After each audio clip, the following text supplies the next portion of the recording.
The market buzzed with life.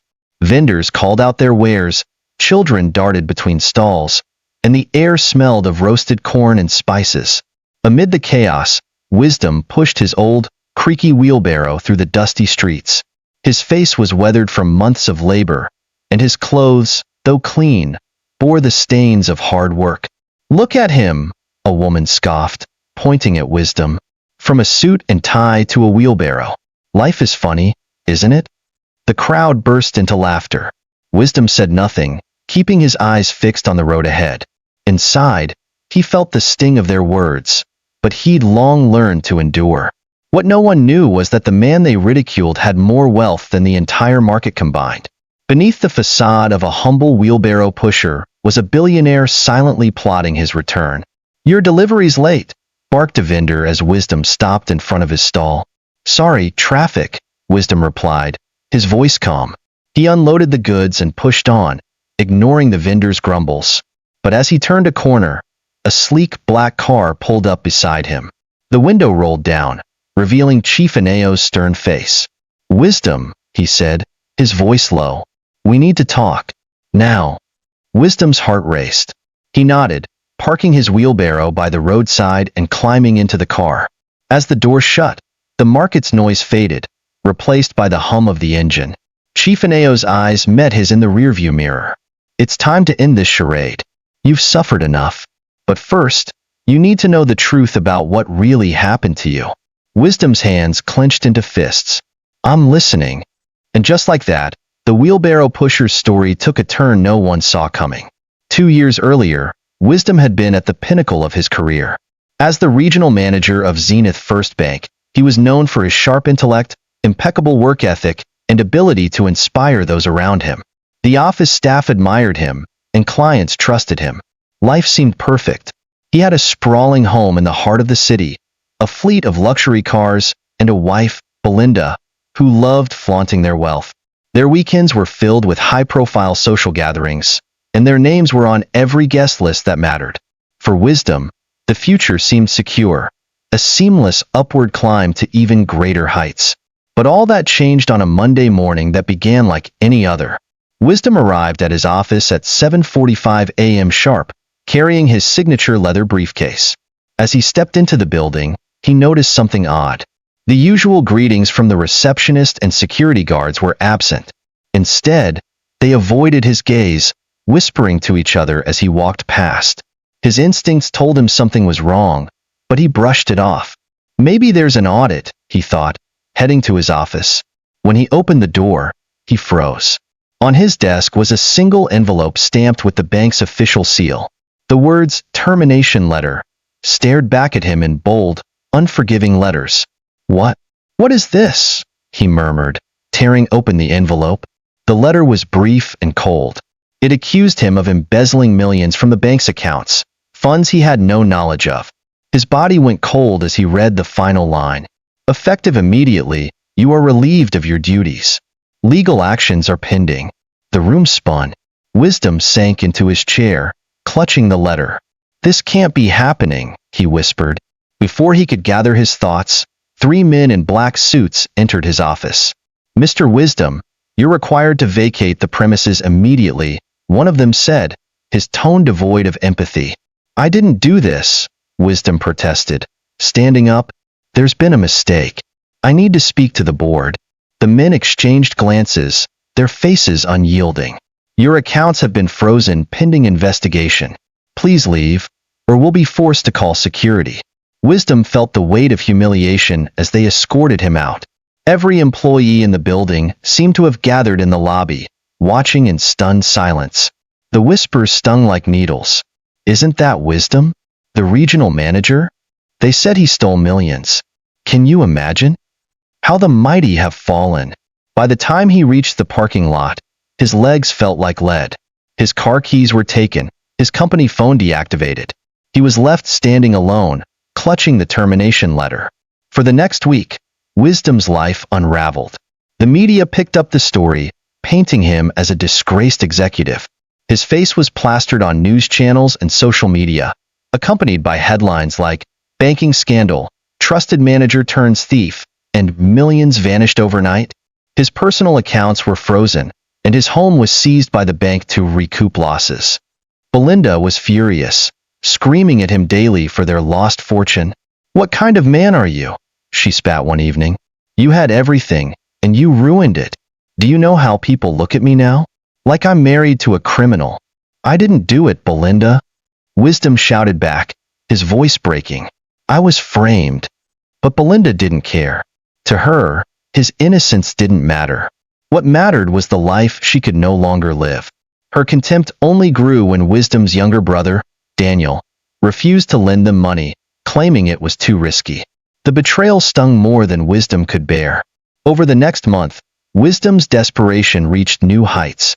He searched for jobs, but no one would hire a man with his reputation. His name had become synonymous with fraud, and every door was slammed in his face. Finally, with no other options, he took a job as a wheelbarrow pusher in the city market. It was humiliating work, far beneath the man he once was, but it was honest. Every day, he endured the stares, the mocking laughter, and the whispers. Vendors who once treated him with respect now called him the fallen manager, a walking cautionary tale. But beneath the surface, Wisdom's mind was sharp as ever. He had no intention of staying in the dust. Someone had destroyed his life, and he was determined to find out who. As he pushed his wheelbarrow through the market, one thought kept him going. "They took everything from me, but I'll take it all back and more." And so, Wisdom began his journey to uncover the truth, knowing that the fall was only the beginning. Wisdom returned home late that evening, his hands blistered from the wheelbarrow's wooden handles. His once pristine white shirts were now threadbare and stained from days of hard labor. The house, though far smaller than their previous mansion, felt empty and cold. As he entered, Belinda was on the phone, her voice loud and animated. "I told you, he's useless now. What kind of man loses everything and ends up pushing a wheelbarrow? No, I can't keep living like this, Ken. You need to do something." Wisdom froze in the doorway. The name Ken was unfamiliar, but the tone was unmistakable. She wasn't just complaining to a friend. She was plotting. He cleared his throat, making his presence known. Belinda's eyes darted to him, her expression momentarily guilty before hardening into a glare. She ended the call abruptly. "Who was that?" Wisdom asked, his voice calm but firm. "None of your business," she snapped, folding her arms. "Why don't you focus on making enough money to keep the lights on?" "Don't talk to me like that," Wisdom said, dropping his bag on the table. "I'm still your husband." Belinda scoffed. "Husband? You're a shadow of the man I married. Do you know how embarrassing it is to be seen with you? The market women laugh at me every time I pass by. I can't even show my face in church anymore." "I'm doing the best I can," Wisdom replied, his voice breaking slightly. "I didn't choose this. I was framed." "And what does that matter?" she retorted, her voice rising. "We're still broke, aren't we? Your innocence doesn't put food on the table." The words cut deep, but Wisdom bit his tongue. He knew arguing with her wouldn't change anything. Instead, he turned toward the small room they now shared. But Belinda wasn't finished. "Oh, and by the way," she called after him, her tone dripping with venom, "Daniel called. He said he can't help us anymore. I wonder why. Maybe he's as ashamed of you as I am." Wisdom stopped in his tracks. Daniel, his younger brother, had been his last lifeline. Though their relationship had always been strained, Daniel had initially offered some financial support. But lately, his calls had become less frequent, his promises more vague. Something was wrong, and Wisdom suspected Belinda knew more than she let on. He turned back to her. "What did you say to him?" Belinda shrugged, feigning innocence. "I only told him the truth, that his big brother is a failure who can't take care of his own family." Wisdom clenched his fists, his frustration bubbling over. "Do you think this is easy for me? Do you think I want to be out there every day, pushing a wheelbarrow while people laugh at me? I'm doing this for us, Belinda. For you." "Don't act like a martyr," she shot back. "You're doing this because you have no choice. If you really cared about me, you'd find a way to fix this." Her words echoed in his mind long after she stormed out of the room. That night, as he lay on the thin mattress they shared, he couldn't sleep. Belinda's betrayal was no longer a suspicion. It was a certainty. The late-night phone calls, the constant criticism, the way she avoided looking at him, it all pointed to one thing. She was waiting for someone else to rescue her from the life they now shared. But Wisdom's focus wasn't just on Belinda. Daniel's sudden withdrawal of support bothered him even more. His brother had always been ambitious, sometimes to a fault. Could he have played a role in Wisdom's downfall? The questions gnawed at him, keeping him awake until the early hours of the morning. By dawn, he made a decision. If he was going to rebuild his life, he couldn't rely on anyone else. Not Belinda, not Daniel, not even fate. He had to take matters into his own hands. And that started with finding out the truth about who had destroyed him. That morning, Wisdom left for the market earlier than usual. But this time, he wasn't just there to push a wheelbarrow. He was there to gather information, to listen, and to observe. The market was a hub of gossip, a place where secrets often slipped through careless lips. If there was any clue about the people who framed him, he'd find it there. As he pushed his wheelbarrow through the bustling stalls, he overheard snippets of conversations. "Did you hear about the bank manager? I heard it was an inside job. Someone said his own staff turned on him. They say he was too trusting. That's how they got him." Wisdom's ears perked up, but the voices faded before he could hear more. By midday, he was exhausted, but a familiar voice caught his attention. "Wisdom, my brother," called out a vendor named Musa, who sold fruits near the entrance. Musa was one of the few people who treated Wisdom with kindness. He often offered him free bananas or oranges, refusing payment even when Wisdom insisted. "Musa," Wisdom said, forcing a smile. "How's business?" "Business is business," Musa replied with a shrug. "But you, my friend, you're not just here for work today, are you?" Wisdom hesitated, then nodded. "I need answers, Musa, about what happened to me. You hear everything that happens in this city. Can you help me?" Musa's expression turned serious.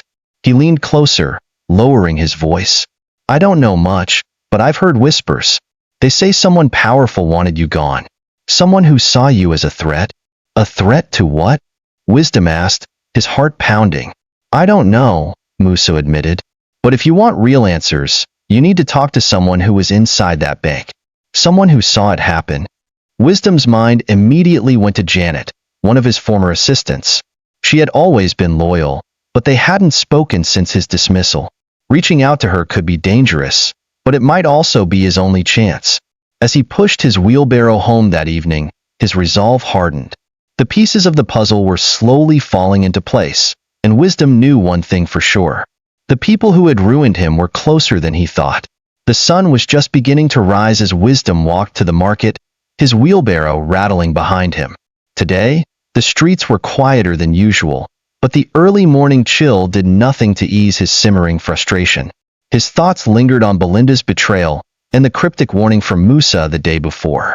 "Someone wanted you gone." The words replayed in his mind, each repetition igniting a new flame of anger and determination. Wisdom clenched his fists around the wheelbarrow's handles, pushing faster.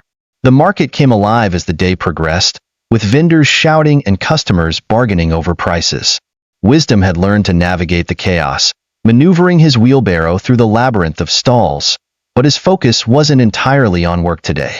He kept an ear out for any gossip that might provide a clue about his downfall. By mid-morning, he had completed 3 deliveries. As he stopped to rest under the shade of a tree, he noticed a commotion near the fruit vendors. A familiar face caught his attention, Janet, his former assistant. She looked different now, wearing a simple dress and a worried expression as she spoke in hushed tones to a man selling oranges. Wisdom's heart skipped a beat. Janet had always been loyal, and if anyone had answers about what happened at the bank, it was her. Gathering his courage, he approached her cautiously. "Janet," he called out, his voice tentative. She turned, her eyes widening in shock. "Mr. Wisdom," she said, almost in a whisper. "Is it really you?" "It's me," he said, trying to force a smile. "It's been a long time." Janet's gaze darted around the market, as though checking if anyone was watching. "What are you doing here?" she asked, her voice low. "Surviving," Wisdom replied. "But I need to talk to you. It's about what happened at the bank."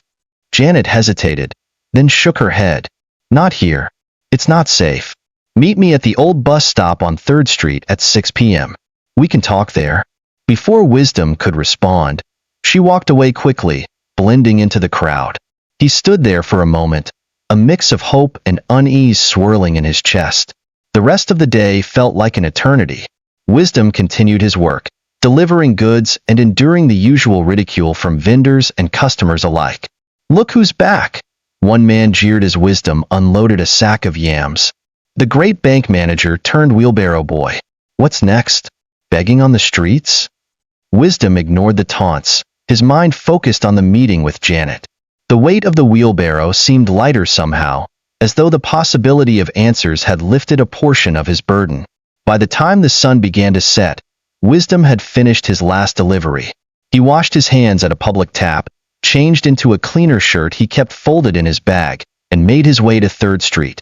The old bus stop was dimly lit, with flickering streetlights casting long shadows on the pavement. Wisdom arrived early, scanning the area for any signs of Janet or potential danger. The city had a way of hiding threats in plain sight. At exactly 6 p.m., Janet appeared, her steps hurried and her face pale. She glanced over her shoulder before sitting beside Wisdom on the worn-out bench. I don't have much time, she began, her voice barely above a whisper. They're watching me. Who? Wisdom asked, leaning closer. The people who framed you, she replied, her voice trembling. It wasn't just one person, Mr. Wisdom. It was a group, a conspiracy. They wanted you out of the way to cover up their tracks. Wisdom's heart pounded. What tracks? What did they do? They were stealing money from the bank, Janet explained, her words rushing out. But they needed a scapegoat, someone to take. Wisdom barely slept that night. Janet's revelation had cracked open the mystery, but it also filled him with an urgency he hadn't felt in years. The name Adigun lingered in his mind like a dark storm cloud. This was a man he had shared countless boardroom meetings with, a man whose advice he had trusted and valued. And yet, it had been a lie. By dawn, Wisdom knew what he had to do. He needed proof.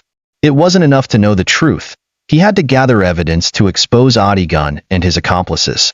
But how? He was a disgraced ex-manager, penniless and mocked by everyone who once respected him. The odds were stacked against him. Yet, Wisdom had one advantage: anonymity. No one saw the former manager behind the dirt-streaked shirt and the wheelbarrow. They didn't expect him to rise again, and that was his strength. The next day at the market, Wisdom resumed his usual work, but his eyes were sharper, his ears more alert. Every conversation, every passing whisper, felt like a potential lead. It was during his midday break that he overheard something that piqued his interest. Two men, both bank employees he recognized from his past life, were speaking near a small food stall. I heard Mr. Adigun's been meeting with some strange people lately, one of them said, lowering his voice. Of course he has, the other replied with a smirk. Do you think all that money disappeared by itself? The man's got connections everywhere. Wisdom leaned in subtly, pretending to adjust his wheelbarrow. The men continued their conversation, oblivious to his presence. They say he has a private office downtown, the first man said. Not the one at the bank, a secret one. That's where all the real deals happen. The second man chuckled. I'm not surprised. Someone like Adigun always has a backup plan. Wisdom's mind raced. A private office?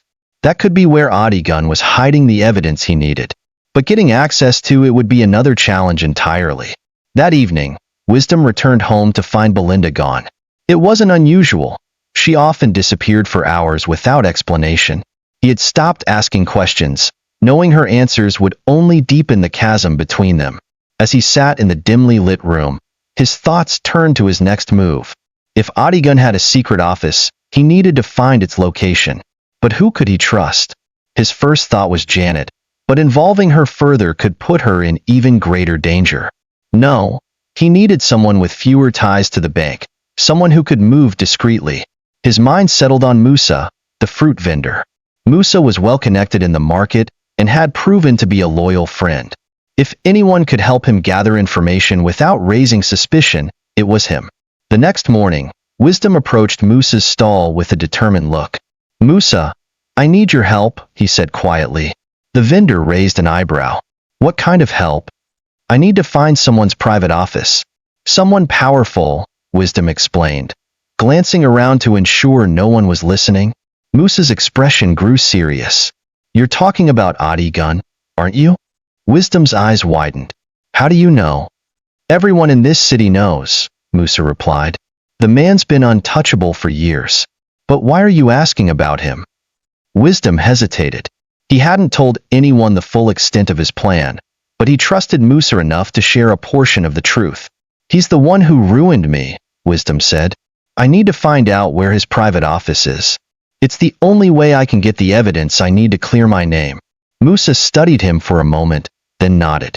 I know a man who might be able to help. He works as a cleaner in some of the big buildings downtown. If anyone knows about Adigun's secret office, it's him. Can you set up a meeting? Wisdom asked. Musa nodded. Give me a day. I'll find him and let you know. The next day, Musa introduced Wisdom to a wiry man named Tund, who had a sharp gaze and an air of nervous energy. I hear you're looking for something, Tund said, eyeing Wisdom curiously. I need to know if Mr. Adigun has a private office downtown, Wisdom said, and if he does, where it's located. Tund frowned, his fingers tapping on the table. That's dangerous information, my friend. Adigun doesn't play games. If he finds out someone's been snooping around, I'm willing to take the risk, Wisdom interrupted. I just need to know. Tund hesitated, then sighed. All right. I've seen him a few times at a building on Queens Road. Top floor, corner office. The security there is tight, though. You won't get in easily. Wisdom's heart raced. He finally had a lead. Thank you, Tund. This means more to me than you know. Tund nodded, but his expression remained serious. Be careful, Wisdom. Men like Adigun don't leave loose ends. That night, as Wisdom lay on his bed, staring at the cracked ceiling, a sense of purpose filled him. He now knew where to find Adigun's secrets. The road ahead was dangerous, but Wisdom was no longer afraid. He had nothing left to lose, and everything to gain. This was just the beginning of his fight to reclaim his life. Wisdom's discovery of Adigun's private office felt like the first solid step toward reclaiming his life. But as Tund had warned, getting inside wouldn't be easy. Security was tight, and Adigun's reputation suggested he had spared no expense in protecting his secrets. The next morning, Wisdom sat in the cramped room he shared with Belinda, sketching out a plan on a torn sheet of paper. First, he needed to survey the building on Queens Road to understand its layout and security. Then, he had to figure out how to infiltrate the office without drawing attention. It wasn't just about getting in. It was about getting out safely with whatever evidence he could find. The challenge was immense, but Wisdom had no intention of backing down. That afternoon, Wisdom walked the streets until he reached Queens Road. The area was bustling with activity. Suit-clad professionals, taxis honking in traffic, and street vendors selling everything from snacks to knockoff wristwatches. Adigun's building stood tall above the rest, its sleek glass facade gleaming in the sunlight. The top floor, where Tund had said the private office was located, seemed almost unreachable. Wisdom lingered near a newspaper stand across the street, pretending to browse as he observed the building. He noted the uniformed security guards stationed at the entrance, the cameras mounted at every corner, and the steady stream of well-dressed individuals entering and exiting. It was clear this wasn't the kind of place where a former bank manager turned wheelbarrow pusher could simply walk in unnoticed. The next day, Wisdom shared his observations with Musa. That building is locked down tight, Wisdom said. I'll need a way to blend in, maybe pose as one of the workers or a delivery person. Musa nodded thoughtfully. There's a food vendor I know who delivers lunch to that building. If you can convince him to let you tag along, you might be able to get inside without raising suspicion. Do you trust him? Wisdom asked. Musa shrugged.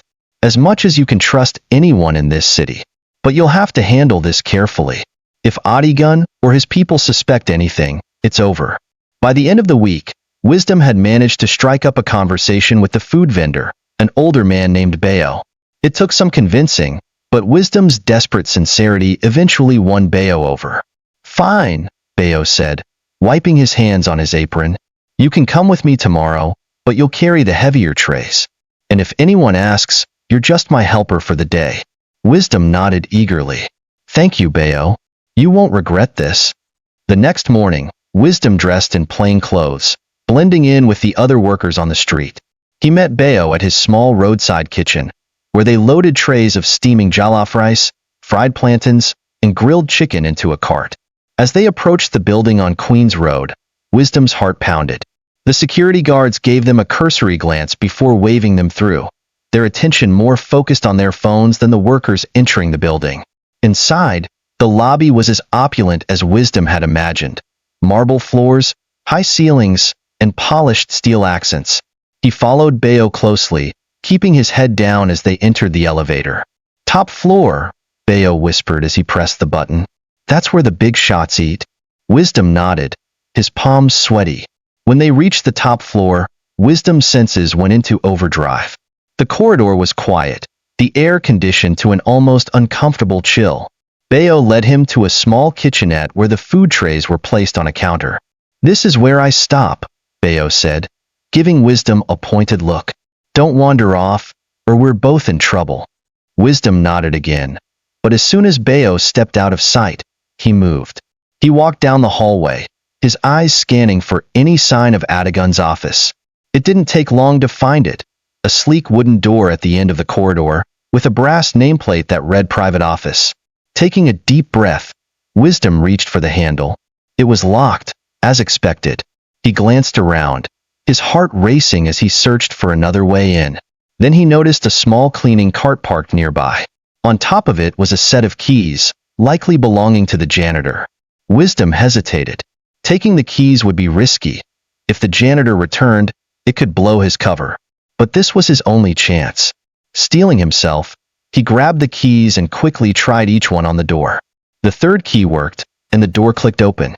Inside, the office was just as luxurious as the rest of the building, with leather chairs, a glass desk, and shelves lined with books and awards.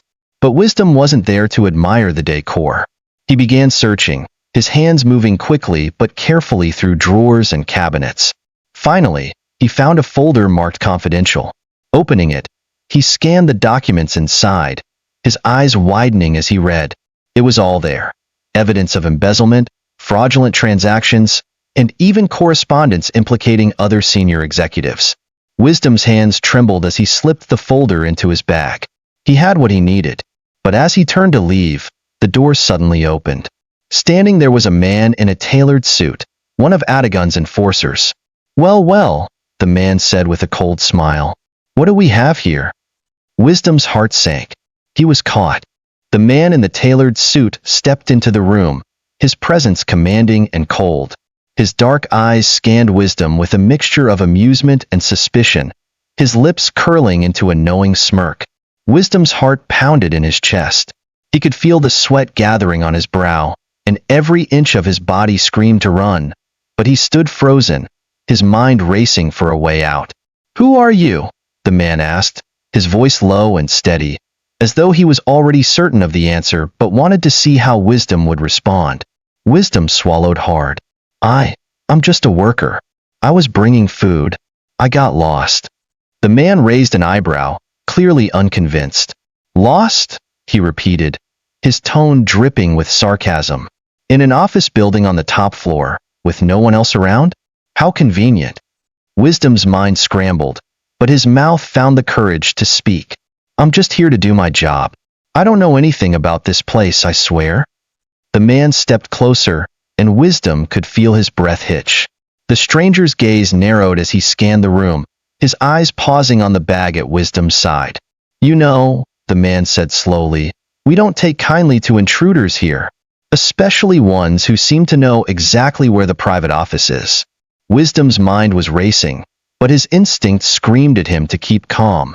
He couldn't afford to panic now, not when he was so close. He had to find a way to talk his way out of this.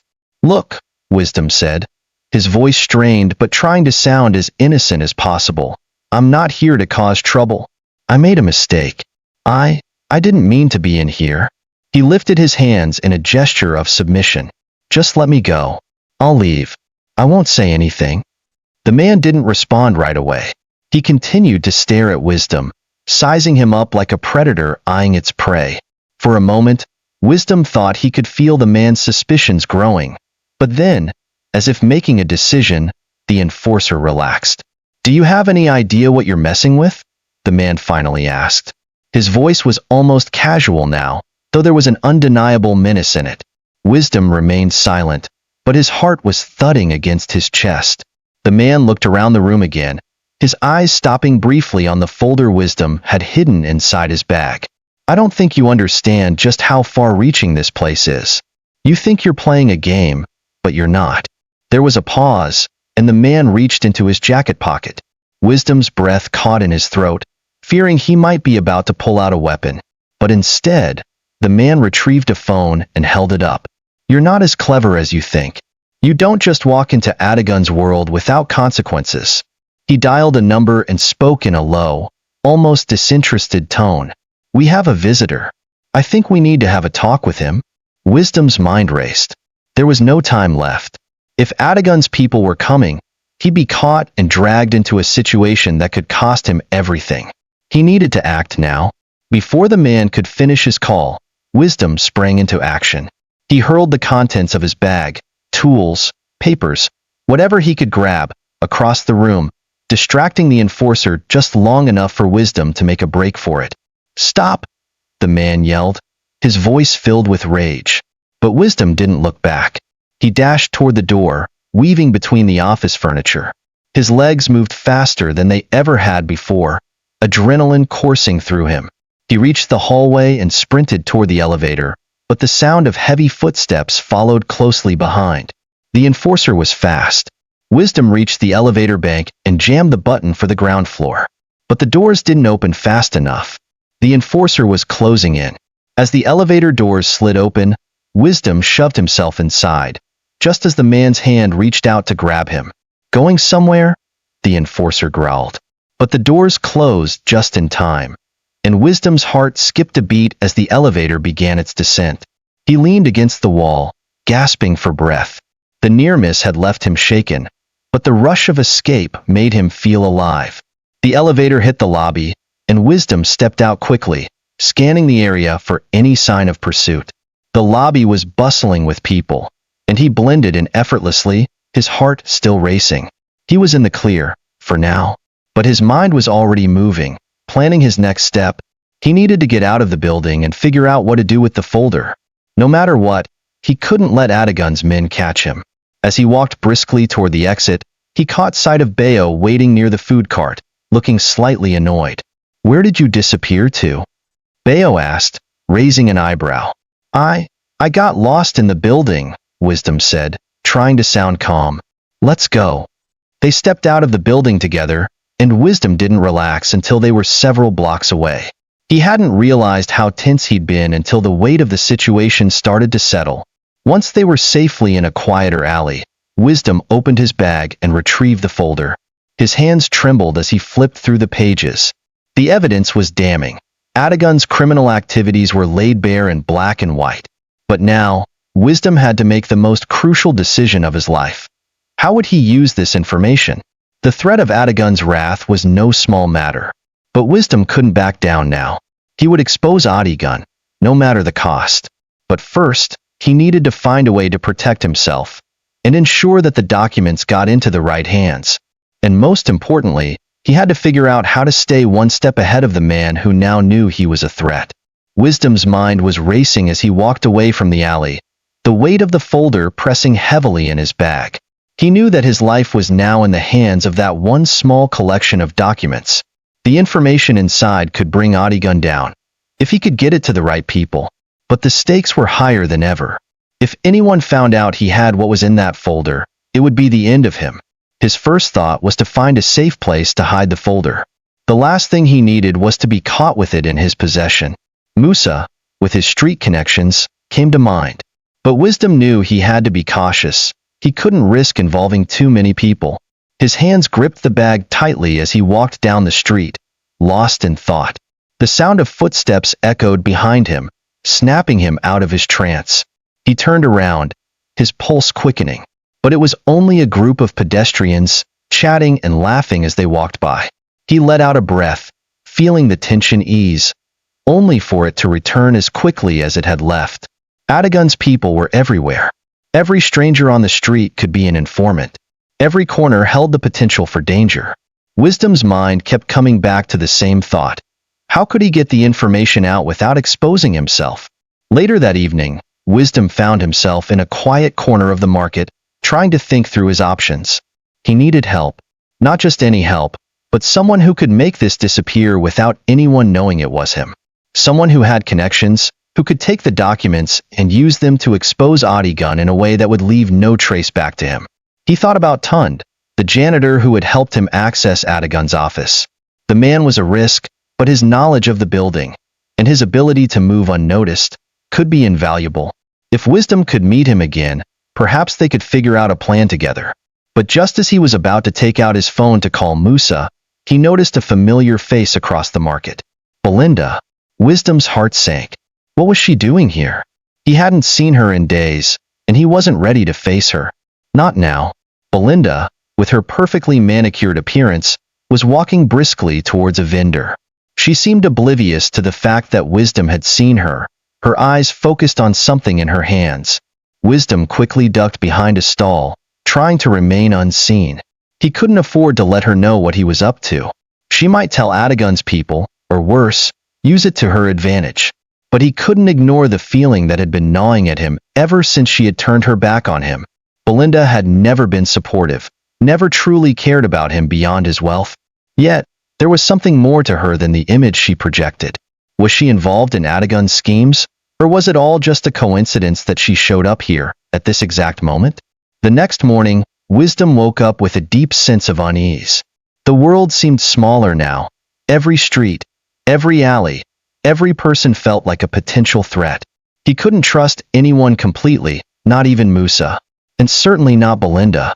His mind wandered back to the evidence in the folder. There was no more room for mistakes. He needed a plan, and fast. Wisdom made his way to a local cafe, trying to keep a low profile as he entered. Inside, the place was bustling with the usual crowd, but Wisdom's eyes locked onto a familiar face sitting by the window. It was Janet. She smiled when she saw him and gestured for him to join her. Wisdom hesitated for a moment, then walked over and sat down across from her. "You look like you've been through hell," Janet remarked, her voice gentle but laced with concern. Wisdom chuckled bitterly. "You have no idea. I'm assuming that means the folder's still with you," she said, her eyes flicking toward his bag. Wisdom nodded, pulling it closer to him, though he still couldn't bring himself to show her what was inside. "I've been thinking," Janet continued, leaning forward. "You need a way to get this information out to the authorities. But Adigun's too connected. If you're going to expose him, you can't do it alone." Wisdom hesitated. "I can't trust anyone," he said, his voice low. "Adigun's people are everywhere." "I know," Janet said softly, "but there are people who want to see him brought down. There's a network of journalists, activists, people who hate what he's done. You need to find a way to get it to them." Wisdom looked at her, trying to gauge her sincerity. "How do you know all this?" Janet paused, her expression turning serious. "Because I've been trying to get the truth out too. I worked with him for years, Wisdom. I saw things. But I didn't have the guts to do anything about it. I couldn't expose him then, but I can help you now." Wisdom studied her face for a moment, weighing her words. Could he really trust her? After everything that had happened between them, could he put his life in her hands? "I can't do it alone," Wisdom said finally. "But I need to be sure." Janet reached into her bag and pulled out a small business card. She slid it across the table to him. "This is someone you can trust," she said. "Her name is Neka. She's an investigative journalist, and she's been working on exposing Adigun for years. She's the one who will help you get the story out without anyone knowing it's you." Wisdom took the card and studied it for a moment. "How do I contact her?" "Just call the number on the card. Tell her you have information about Adigun. She'll know what to do." Wisdom slipped the card into his pocket, his mind racing. This could be the break he needed, the key to taking Adigun down. But the risks were higher than ever. If he misstepped now, it could be the end for him. "Thank you," he said quietly. "I don't know what I would have done without you." Janet smiled. Just make sure you're careful. You're not the only one who's been watching Adigun. He has eyes everywhere. As Wisdom left the cafe, he felt a strange sense of determination rise within him. He had a chance now, just one chance, to bring Adigun to justice. But he couldn't afford to fail. Too many lives were on the line, including his own. Wisdom's mind was a whirlwind as he left the cafe. The weight of the folder, the promise of help from Janet, and the looming danger of Adigun's network all pressed heavily on his shoulders. He felt like he was playing a game of chess, and every move had to be calculated. One misstep, one mistake, and he could lose everything. His first priority was getting in touch with Nneka, the investigative journalist Janet had mentioned. According to Janet, Nneka was known for her sharp intellect and her relentless pursuit of the truth. But there was no guarantee that Nneka would trust him right away. After all, Wisdom was just a man who had once been a respected banker, now reduced to a humble wheelbarrow pusher. What could he possibly offer that was valuable enough to get her involved? Despite the doubt gnawing at him, Wisdom knew he had no choice but to try. He had the evidence. That was his leverage.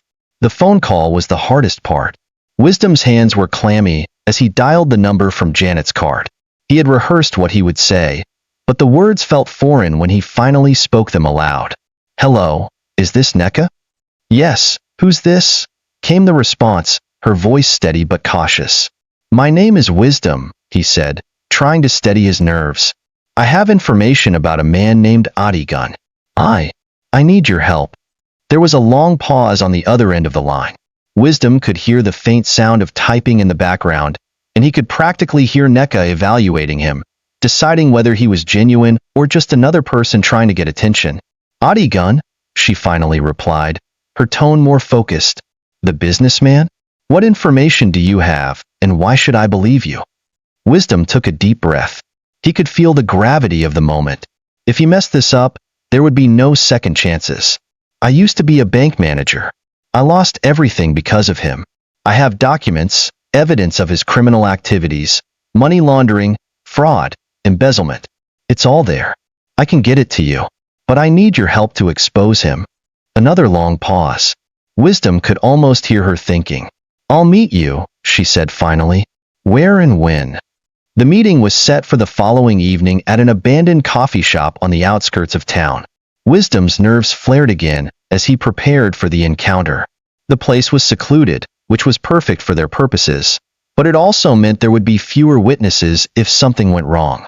As the evening drew near, Wisdom found himself pacing in the cramped apartment he still shared with Belinda. She hadn't come home yet, and Wisdom was thankful for the solitude. He couldn't afford for her to see him now, not when he was on the verge of making the biggest move of his life. When the time finally came, Wisdom grabbed the folder from his hiding spot under his bed. He tucked it into his jacket, making sure it was securely hidden. Then, he set off toward the coffee shop.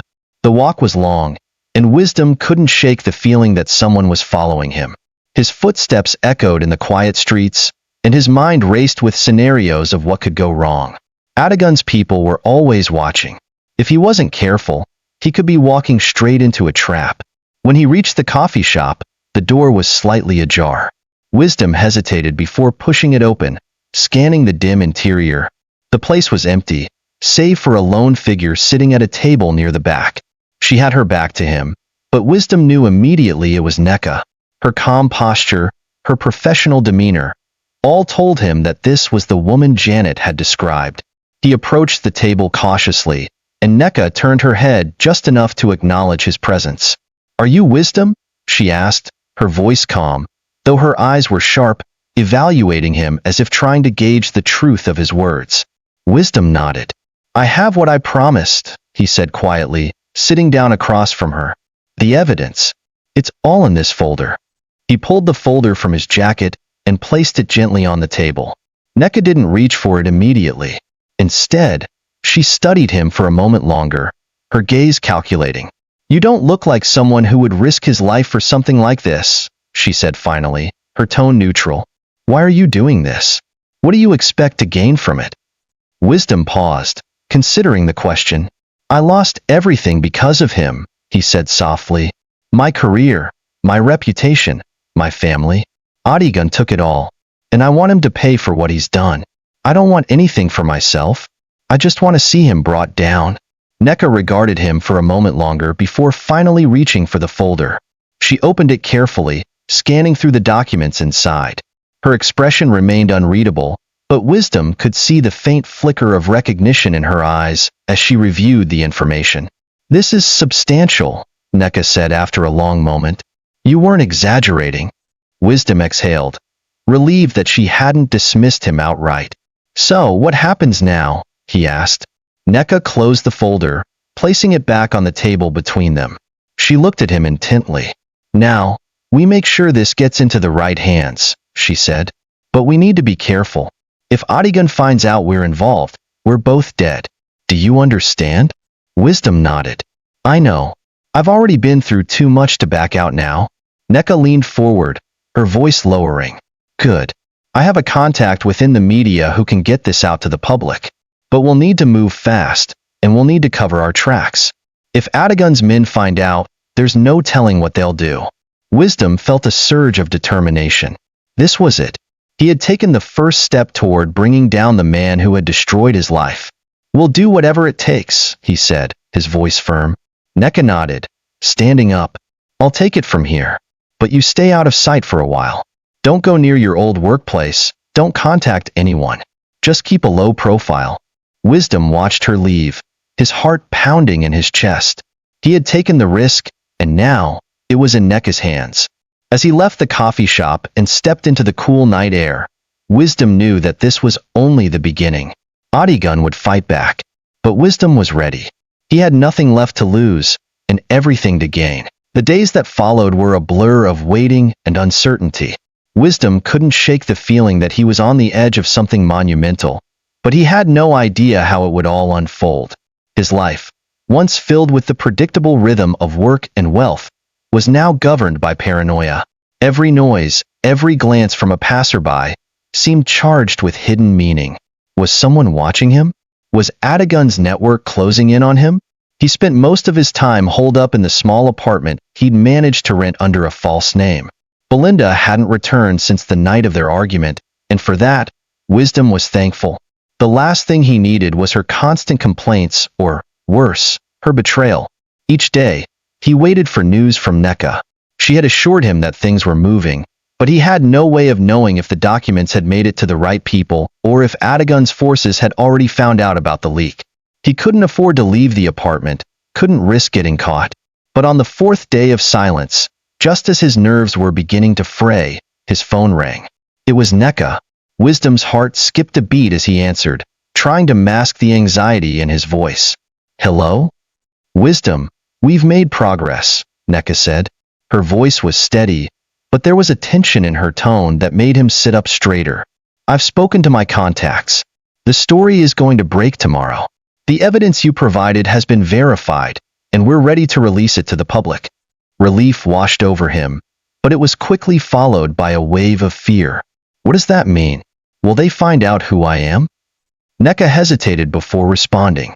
We've taken precautions. The story will be anonymous, and I've made sure that no trace leads back to you. But you need to stay out of sight. Don't make any moves until the dust settles. Adigun will come after whoever is responsible for this. Wisdom gripped the edge of the table as a cold chill ran down his spine. He knew what that meant. The man was ruthless. If Adigun even suspected that Wisdom had anything to do with the leak, he would stop at nothing to silence him. I understand, Wisdom said, though his voice barely sounded like his own. Thank you for doing this. I couldn't have done it without you. Just keep your head down, Nneka replied. I'll be in touch once the story goes live. Be careful.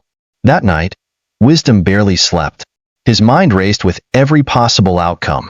Would this be enough to bring Adigun down? Would the public finally see him for the fraud and criminal he was? Or would Adigun's influence be too great, his power too entrenched to be challenged by a few documents and a story in the news? The next morning, Wisdom woke early, his stomach a knot of nerves. He hadn't dared to turn on the TV or check his phone. He was too afraid of what he might see, too afraid that Adigun's people had already found him. Around noon, he couldn't stand it any longer. He stepped out of the apartment, his eyes scanning the street as he made his way to a nearby coffee shop. He needed something, anything, to distract him. When he entered the cafe, the first thing he noticed was the TV in the corner of the room, playing a news segment. The headline on the screen made his heart race.